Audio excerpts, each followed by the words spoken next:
Hey Zach, how's it going, man? I'm gonna do Impact ELR News and Reviews Season 1, Episode 4. You ready for it? Oh, I am. I am. Cool, man. How's Been everything up there? cold. We're moving into that time of year. Yeah, surprisingly cold down here. Not like y'all's cold, but our cold for us. Right.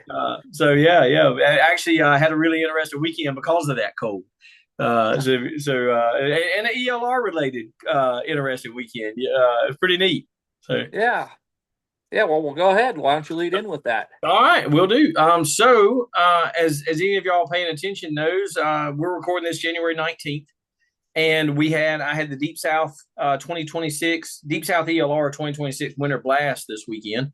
I was down at Arena Training Facility in Blakely, Georgia, right down there near the Alabama line, on the extreme southwest corner of Georgia.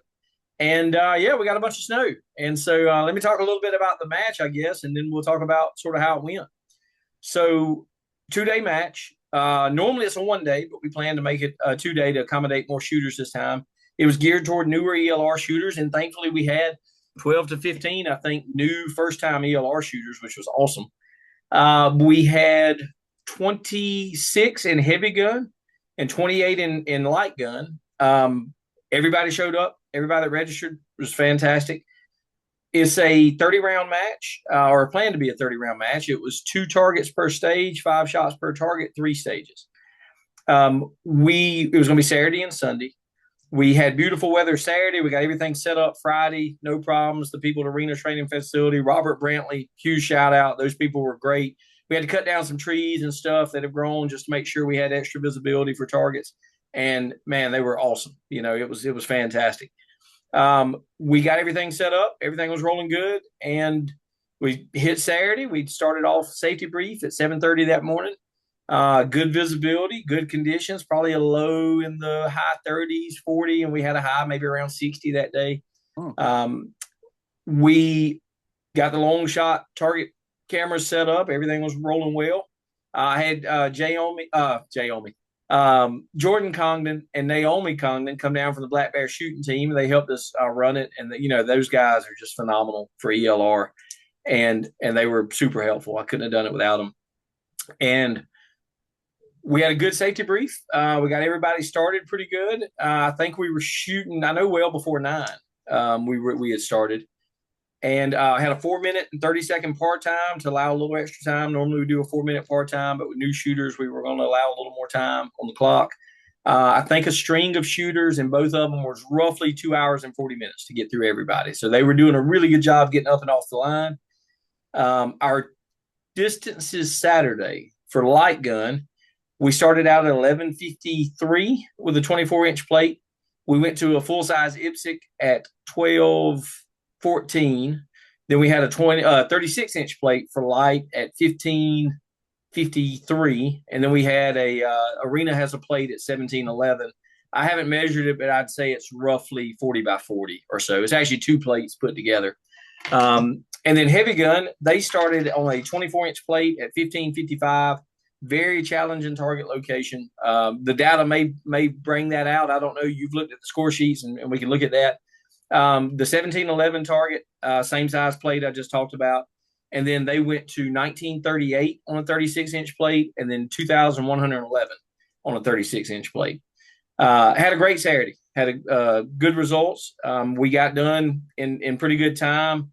Gave us time to work on stuff. Of course, thanks to your help, I got the score sheet set up, got some issues figured out with it so we could get good, consistent scoring done. And in fact, if you want to take this chance to just sort of talk about how our scoring mechanism works, since you know it infinitely better than I do. But if you want to talk about what we're doing with scoring this year. Yeah, we'll do a quick segue on that here, real quick. Well, as you know, we've been working with several different formulas, and scoring has been contentious since the start of ELR, and Yeah, if you it's if you grown. put It has evolved. yeah if you put 5 shooters in a room and ask about scoring, you'll get 6 answers. So, yeah, Exactly. yeah, Exactly. And they're all right. They're all that's perfect. right. But no, it is. It's been a challenge. Just a lot, just like a lot of things with the ELR. But scoring and rule set has been the big contentious thing that has created probably the most separation in ELR, and we've been working with a group that we'll talk about here later, ELR Alliance. But this year we've got a standard set of rules and a standard set of scoring system to bring in that are going to go from coast to coast. Match directors, a lot of them that are doing these matches are all signed on and say, hey, we're willing to give this a shot for at least a year. Sure. We'll look at it, and hey, it may evolve. We may So do that, but so let me ask you two quick questions, Zach. So you're telling me this is not the final end all be all solution to scoring? no, I don't think there'll ever Okay. be one. So let me ask you the second question. Do match directors hate shooters? Oh, absolutely not. Okay. And so I just No, want no, to clear that we up need first. them. All right. So A lot of people try to put them, like you said, in two separate parties, and I've always tried to say it's more of a symbiotic relationship. uh, that's right. That's right. you Match know, directors they are both need shooters. each other, Yeah, match directors are shooters. right? And shooters are match directors. So but anyway, so tell me how the scoring breaks down. How do we All do that right. this year? So we'll keep it simple for a quick reference here before we get started, because we don't want to chew up all our time on, because we could, trust me. Yes. uh, but we're looking at 5-shot strings per Mm-hmm. per target. Right. How match directors break down the relays and stuff is a whole nother. We'll do one target, 5 shots. That's going to be standard across the board. Gotcha. Uh, 1 yard, 1 point. Doesn't matter whether it's 1,000 yards or Okay. 4,000 yards. One All right. yard, 1 point. Your only multipliers per se that you have are first round impacts or 10%. So easy math, 1,000 yard target, first round impact, 1,100 points. Okay. Uh, Outside of that, miss the first round. Your first impact on the plate is your second round. That is worth 1,000 points because you don't get that first round bonus. The Okay. only other bonus part of the system we put in was a consecutive hit bonus. So now you hit your first round impact, you're getting 1,100 points, Okay. 10% added on to that. All right. Second round followed up by that is 1.2 times the distance, 1,200 points. Okay. Uh, and third round impact, 3 times, 1.3. Okay. Fourth time, 1.4. Fifth time, 1.5. So your Uh, maximum would be a 1.5. right. If Times the you times clean the a stage. distance clean for a clean stage on Okay. that fifth impact. But it builds as you add up or stack up those consecutive impacts. Sure. That What will makes break sense. the chain is, say you hit a first and second round. Okay. Okay, you built yourself up a 1.1, 1.2. You Okay. missed the third round for whatever reason. In my case, it's usually because I get lazy and like, oh, I got this, and then I blow it off an edge and like, oh crap, and then I'll gather it back up for round number 4. So you're Gotcha. off on number 3. You hit on number 4. Number 4 is worth 1,000 points. It goes back, it resets, Okay. and then Okay. number 5, if you would hit it on the fifth one, would be 1.1. Okay. Uh, we found that this was the best way to try to reward consistency, Okay. uh, you know, uh, and still make it easy to come up with a score. So now, like I said, there's no super big multipliers for extra far distances or dividers for targets that aren't as far. It's 1 yard, 1 point, except for your multiplier, which would be your 10% first Okay. round impact. And after that, consecutive hits, you get a tenth or 10% for every consecutive hit. If you Okay. miss, it goes back to your base and starts building again. Okay. Okay. Uh, you'll find that it worked. It so far, like I said, we ran it through several models, every Okay. mock matches from last year. It got rid of some of what we call outliers, which we may talk about here a little Okay. later. You know, where we have a big differential in hit percentages at the end of the match. Somebody with Sure. 30%, we didn't feel should be beating somebody that had 50% Sure. hit percentage throughout a match. You know, and that Sure. translated into usually a difference of 3, 4 impacts. And again, when you're only talking 30 or 40, you're talking about 10% Sure. or more, 15% sometimes difference in impact percent. Sure. Uh, and it was hard to explain, and shooters just couldn't understand. Wait a minute, how did I have 15% more, 20% more impacts, and I lost to somebody that had 11 and I had 15? Sure. Sure. It was possible. Not So often, but it was possible. gotcha. We've got all that fleshed out in the scoring mechanism. We got that done Saturday night. Again, thanks to your help.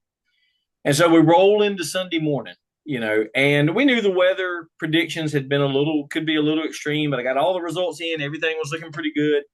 And we got down to the firing line about 6:30 in the morning. It's dark. We can tell there's class raining. It started raining overnight and had been just nasty. As we're standing there, it's getting sun is coming up, and we start seeing snow mixed in with the rain. Start seeing the flakes come in, and then all of a sudden, it's all snow. And for us, it was really cool. I posted a few videos on the Deep South Facebook page. Neat to see it. We had to start shaking the tents off. We aren't used to snow being on them, and of course, everybody's under the covered firing line. Thankfully, Arena has a good covered firing line, but you would have had to be toting your equipment through some really slippery red clay Georgia mud that rain had already gotten bad. So we wait. We get there. We watch it for about an hour. It's still coming down. We don't know when it's going to stop, and so finally, we unfortunately have to make the difficult decision. We talked to all the shooters, called them up, and had to make the difficult decision to call the match on just 20 rounds. We had hoped to be able to get day 2 done, but we couldn't do it. The distances for day 2, light gun was going to go to 1938 on a 36-inch plate, and then to 2111, the heavy targets from the day before. And heavy was going to go to 2300 and 2500. The problem with the snow is visibility was bad. We kept watching it with a spotting scope, hoping it would clear up and we could see enough to start, and we just never could. And without knowing when it was going to break, and knowing that when it did break, we were going to have to get the cameras out there, and we were going to have to get everybody, ready, have people toting their equipment through possible rain, steel, and slush as far as the ground, and then doing the award ceremony and all. We had people that had driven a long ways, and we didn't want to delay it any longer for them. So we went back to the clubhouse and had a good award ceremony. That was posted on Facebook Live. If anybody wants to see it, we had a ton of great sponsors, ton of great shooters. Again, the new shooters did really well in both classes, and it was just really good. Our quick shout out to our winners. We had Brent Maxwell in light gun with, I think, an 85%, and we'll get into the numbers in a second. I'll try to share my screen with you so we can look at them. And then the heavy gun was Scott McDermott, really good shooter. I think he was at 80% on his hit percentage. And again, we know those were the first 2 stages, but it was still really good performances in the conditions. Zach, you want me to try the screen sharing? And you've looked at the score sheets. You've applied some statistics to it. I honestly haven't gone back through it and looked with the statistics applied. So maybe we can look at it and give our shooters an example of how it works. Yep, absolutely. Right, so let me see if I can figure out how to share this then. Let's see. Let me know if you can see my screen. I can. Yes. All right, excellent. So maybe it's recording this. I've got it in heavy gun right now. So let me scroll back. So there's where we have our shooters, and y'all can see we had 20. It was 26 shooters. You can see their names. We use 1s and 0s for the scoring, and then down here at the end is where we start getting into the statistics. So as we mentioned, Scott McDermott, he won. He had first place. You can see the breakdown of the points by relay, and that's based on the formula we talked about early. You see the total score right up here, and you can see the impacts. And so if you look going down the impacts, they line up really nicely. And again, first time I'm looking at it, but 16, 14, 14, 11, 10 you had. So you're within 1 impact there, but you did see a little out of order on 10 and 9 right here. And then 2 10s, 8, 7, 6 follows down really nicely. So Zach, anything? I was looking at Clifton Williams' name on the score sheet. Anything you see? So if we look at maybe that 10 and 9 right there. Yeah, I was looking at Atkins. He was the one with the 9, right? David Adkins had 9, and David Randolph had 10. So if we're just looking at that, just looking at it quick, they're less than 1,000 points apart. So 1 impact for sure, less than 1 impact apart. Anything that stands out as to why that was? Pretty even. Atkins, man, he didn't have a good first target. Mm-hmm. And that's probably why he came up with less impacts, because Sure. Randolph had 3 on the, a first round, and then a 4th and a 5th. Yeah. Well, and then 2 on both first stage targets, he had first rounders, so he got that little bump, that 10% Right. bump on those, and then he had But some consistent impacts on those two stages. on that target 1711, you'll notice Atkins had 4 in a row. So he Yes, got yeah, that 1.1. He got he got the 1711, then the 1711 plus 10, yeah, 1711 plus 1.2, and 1711 plus 1.3. right. And then Whereas that uh 2111 right here, man, that just that was it. The yeah, 4 impacts in a row is right, is is what really gave him the lift. Almost surprised and not even a little more. But yeah, yeah. that's So uh let me apply this. I want to make sure we've got this right. So on those four in a row, so no first round impact, no 10% bonus. So impact number two was worth 2111, the yardage, 1.0. yes, All right. yeah, Then it went 1.1, 1.2, 1.3. right. Okay. All right. And that makes sense. I mean, that makes sense. And for that relay combined, then you come over here to relay two, and that was at 11,649, which is a really good relay score on that relay. In fact, maybe the fourth best, fifth Right. best relay I score on that. mean, Yeah. it's only 6,300, 6,371 Yeah. for Randolph right Yeah. below him on that same second relay. Okay. For that Okay. that for them to stay as close as they did right there is, shows I think the system has a lot of promise, because that's the kind of thing that's really hard to I don't want to say weed out, but discern. Right. Right. And you don't want to take away from first round impacts. You don't want to take away the fact that farther targets are farther targets and they're harder to hit. Okay. Uh, like I said, it'd be better when we can get in there. But heavy's a good one to look at, because 2011 or 2111 yards in the close shot either. So Sure. you were Sure. starting to get to the distances there that we're going to see that'll make up the distance. But yeah, you're still, your 2 mile shooters, your 3,500, Mhm. 3,000 yard shooters are still going to get a ton of points when they hit Sure. those targets. Sure. But Sure. uh, you're still going to want to stay on top of, you know, I don't want to say they're gimme targets, but I Sure. call them skill targets. You're closer, 1, 2 targets, first relay. Most of the time, if you were in another sport, you would consider those skill targets. I got you. And So, ones and I you think you're shouldn't exactly miss. right. Looking at the winner, so he beat second place by about 5,000 points. Scott McDermott over Brandon Shaner. But if you look at the hit percentage, he had 80%. Shaner had 70%. That's two more impacts. In a 20 round match, that makes sense. That's you can see where the points can come from. So that's good. Let's look at light gun real quick. Again, I'm first time really going through it with statistics applied. Again, we had an awesome field, 28 shooters, had a ton of new shooters. Quick shout out to a couple that did really well. I know Wesley Mulkey, I think this was his second ever match, got fourth. Justin Sinclair, first match ever, got fifth. Brittany Mattis got eighth, first ever match. I mean, just really good. Bracken Burdett, I think this was his first ever match, got a 10th. So anything in that one that stood out to you when you were looking at it? No, it followed pretty much the same suit. Yeah. 17, 17, 13, 13, 14. So you had two Yeah. 13s beat a 14. And if you go back, well, the other thing to look at there too, look at the difference between Sinclair and Mulkey. Yeah. Yeah. Is what, 25, Yeah. 27 points? Yeah. What's Yeah. That's 27 crazy. points? Yeah. Well, and mentioning number three, so Donovan Motley got number three. He had fewer impacts than Justin Sinclair, but he cleaned the 1711 target. And as we Right. mentioned earlier, that adds up to a 1.5 by that last one. And so that was a huge target, but he was on it from the get go and he stayed on it. That's what we want to reward. So it's easy to find and account for those differences on that. So that's good to see. I'll tell you what was impressive though too was Yeah, while you were talking about him, you look at Mulkey. Is that how you say yeah, his name? yeah. Wesley Mulkey. Uh, Yep. yeah, he had 3 first round impacts. You say, oh, that's not bad. They only had 4 targets, so he hit 3 out of the 4 Yep. targets on the first round.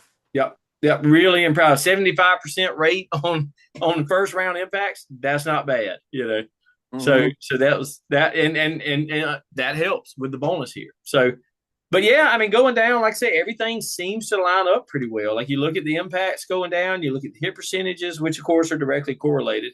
The scores, there's some really tight scores in some of this, which is good. Right. I mean, we want it to be competitive. We don't want. Oh, look at 21, 22, and 23. The total scores there were 10,797, 10,767, and 10,719. That's crazy. Yep. I mean, you're talking three scores within 100 points of each other. Is anybody's game still in there? So that's really good to see. I'm glad to see that. Anything else you want to point out from the score sheet, Zach? Anything else that stood out? No, I think it was a good test. I mean, I would love to have seen it gone farther. So let's hope Yes. at some of these coming up matches that we'll get more of them in there. Because like I said, anytime you can get more data points, the more consistent, the more predictable Mm-hmm. you'll get. Like there, you're scrolling down to see some more of the Sure. match data that I apply. More or less for what I call match director info. Sure. Uh, Sure. this is something that I just put in there so you can look at them by target and see that the hit percentage on target one and light gun was 67%. That sounds about right. The other Right. thing you can look down there is you'll see T1 was 67, T2 was 62, T3 was 42, T4 was 26. That's Right. showing a progression by distance that you would expect to see.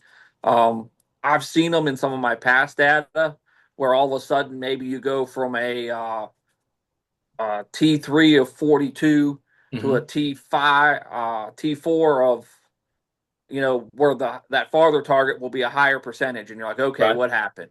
And Right. that allows a match director to come back. Well, was that target too big?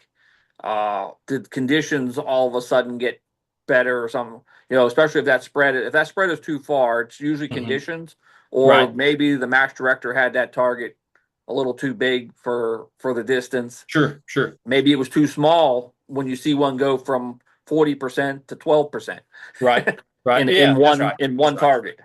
Well, and another good like target placement is a huge factor. Arena training facility is famous for having some difficult target placements. And so that's a good clue for a match director to say, "Hey, I put this target over here where there was no feedback.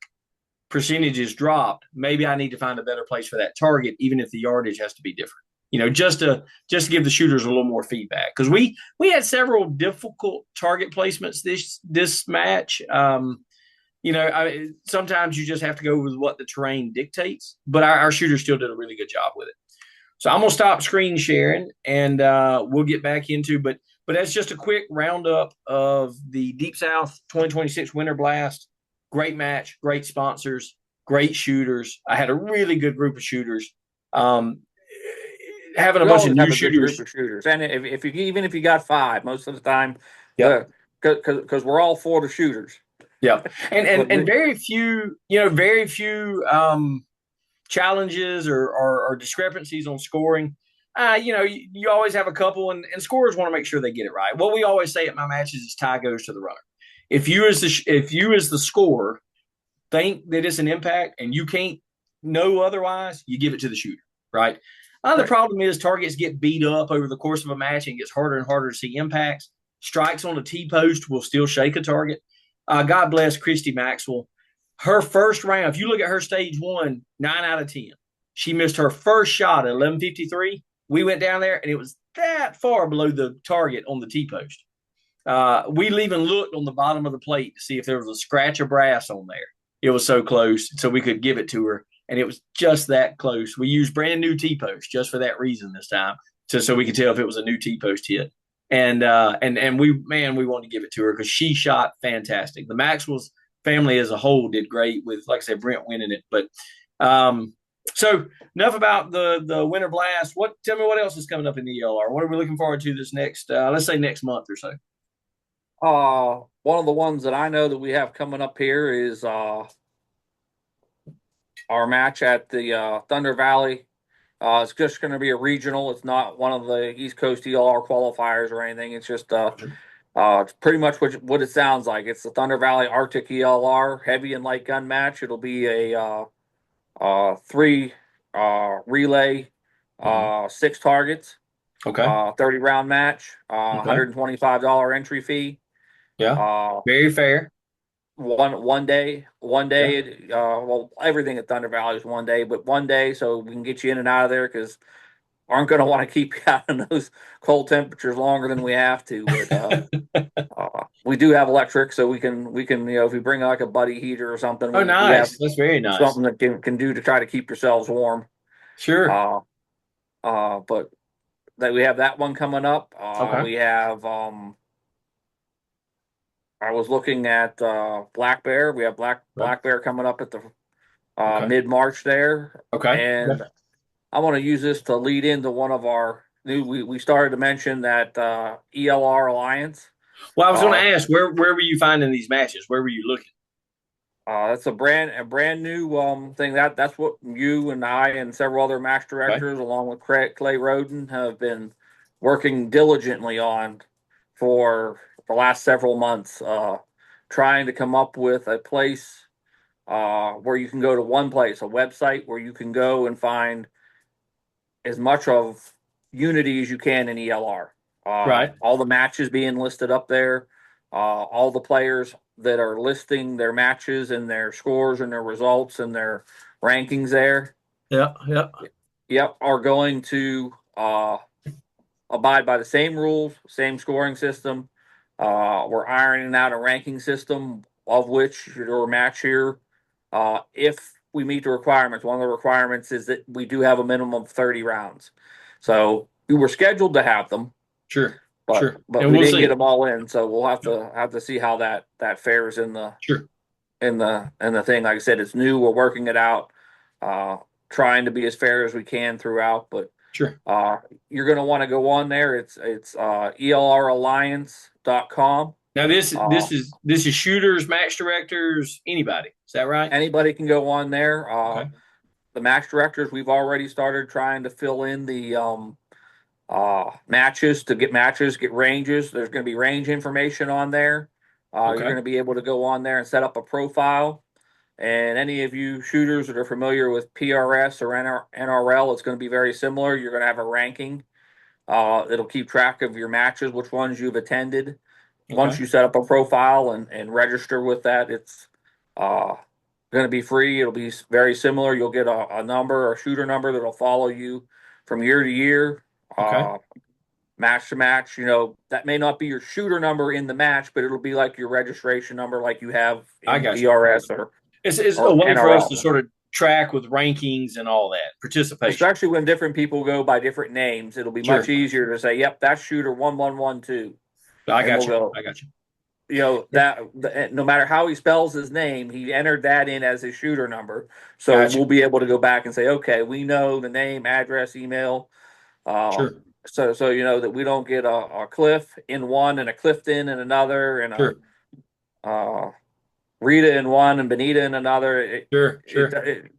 You'll be able to get in there and you'll be able to sign up a lot like you do on a PRS match. Use your registration number, your shooter number, Okay. and a lot of your data will auto populate after that.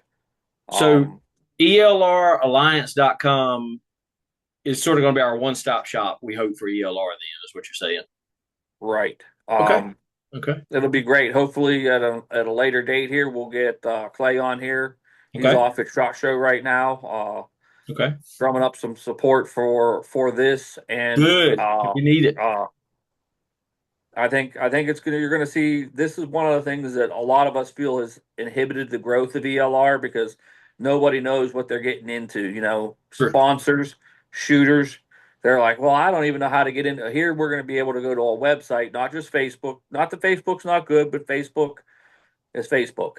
Right. Right. Here, your a website is actually a lot more solid foundation for this kind of a platform for that kind of Hmm. thing. The information can be better tracked on there. Sure. And the moderators are on a website are much easier because there's a lot fewer people that can contribute that information.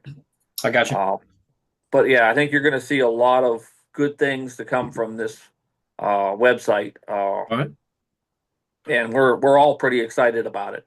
Good. Yeah. It's going to hopefully be a really good thing for ELR, and we are excited. And ELRalliance.com. So y'all check it Yes. out. build your profile, be looking at information. Again, it is a work in progress, so please give us a little bit of mercy as we're trying to flesh this out. Everybody's working hard behind the scenes, but it's we don't have all the time in the world to devote to it. Like I said, SHOT Show is going right now, and so a lot of industry people are there. So, but we are getting it fleshed out. Zach, I show we probably wrapping this up in I don't know 9 minutes or so. So, do you want to do any kind of review tonight, or you want to go straight into our bolt close segment? Um, I'll talk something, and mainly because one of the things I thought I was going to talk about tonight was not only equipment that I use, but what do I use in ELR that I've had a lot of success with, and I think Okay. I enjoy. And I see it on your T-shirt, Oh, really? Peterson, Yeah, Peterson Brass. yeah, that's right. Some people have said that maybe I'm partial to it because I used to work there. Um, I would say yes, maybe a little bit, but no, seriously.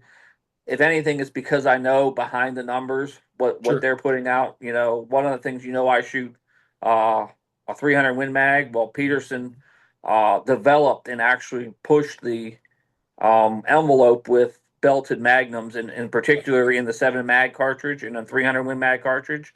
They make what they call a long. Please go to their website, check that out. There's more detail than I can go into on that, but basically, um, just the long and short of it on belted magnum, your case head spaces off of the belt. That's the way that cartridge, those belts are designed to be where your head space is, not off your true shoulder at the neck shoulder I got you. junction. Okay. Uh, so what they did when they originally designed those is the original manufacturers came up with a SAMI spec that keeps the brass about 14 thou short Okay. uh, on that true length of shoulder because it's head spacing off um the belt. Well, that worked well until they realized that that shoulder doesn't just blow out. What it does is it stretches the whole case. Over Uh, several firings, you end up getting the dreaded case head separation in the belted magnums. and I Peterson, imagine with the amount of work you put into consistency and want more than 2 or 3 firings out of ELR brass if you right? I use mean, it right. old brass for belted magnums, even with special dies and stuff, was only about 5. Ugh, Now we've gone well past that with that, and really what all they've done is because Sammy spec chambers are all 14 thou long, and Sammy spec brass was always 14 thou or short or 14 thou under that. I got you. You couldn't get away from that. So what Peterson did is they researched into that and said, you know what, they got to where we can make our casings 10 to 11 thou longer right from the get go and Great. shrink that stretch down to 3 to 4 thou. That makes That's sense. much more manageable. Yeah. Well, and I run Peterson brass. In fact, this T-shirt I have is the first time we ever met. You gave me this T-shirt because at the time I was shooting 300 PRC, and y'all hadn't released it yet, but this has 300 PRC on the back, and you gave me that T-shirt before it even came out. We were at a sniper competition in North Ooh. Carolina, so I've always treasured this T-shirt because of that. But I use Peterson brass too, and I found it to be exactly what I need for ELR. So. How about this? We got 6 minutes left. Our bolt close segment is designed to take 4 minutes. So you want to roll into that? Yeah, why don't you start with it? Because I think I sent you the questions and they're Yeah. on my phone and I'm talking on that. All right. Well, perfect. So I've got the questions. So I'm going to start on it. So I've got us, let me see, about 5 minutes and 45 seconds. So bolt closed. Do you have any must do's when you reload?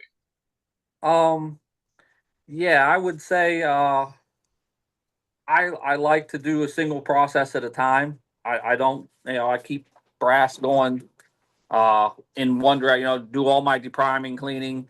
Sure. But yeah, my routine, my process, I would say that's my must do, my process. All right. Question 2. When doing load development, do you use a ladder method or other? Other, I you pretty much have always used the optimum charge weight uh, Okay. by Dan Newberry Okay. out of Virginia there with Bill, and him got to be fast friends when I read his process. You can go out there and search optimal charge weight. It'll take you to his. Uh, I found there'll be a lot of truth in there, Okay. and I pretty much use that process. All right. Do you have a go-to powder? Hogden. Oh, nice.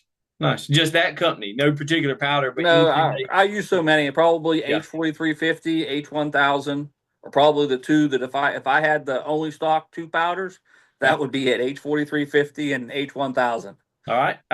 When reloading, what things do you avoid doing? Putting multiple calibers up or thing that's always been a reloader thing. Gotcha. Complacency, I think, is the most dangerous part of reloading. I've gotten a few friends into it, and they're Okay. always, oh, should I do this? I'm worried about this happening. I'm like, most of the time, it's not the new guy that's going to hurt himself. It's the old guy that does something that he knows he shouldn't be doing, and he does that. Loading multiple calibers or leaving two I got you. powders out on the All right. on the bench. 10 seconds to transition. Do you have a favorite tool you use when you reload? We got 5 seconds. Scales. I have to trust my scales indefinitely. Nice. All right. Transition. Do you remember the questions? Yeah, okay. Well, I'll try to do them in reverse. What is your favorite tool? A annealer. I love an annealer. Mm-hmm. Well, I take that beside. I got two. I always believe in annealing every firing. I love my amp annealer. At the same time, my Oh, Henderson precision trimmer. Oh, I love that mm. thing. Being able to Those are trim, two really chamfer, and nice pieces of equipment. yes, and they are that. I used to hate trimming, chamfering, and deburring. I dreaded that part of my reloading process. The Henderson has made that a dream, and I love it.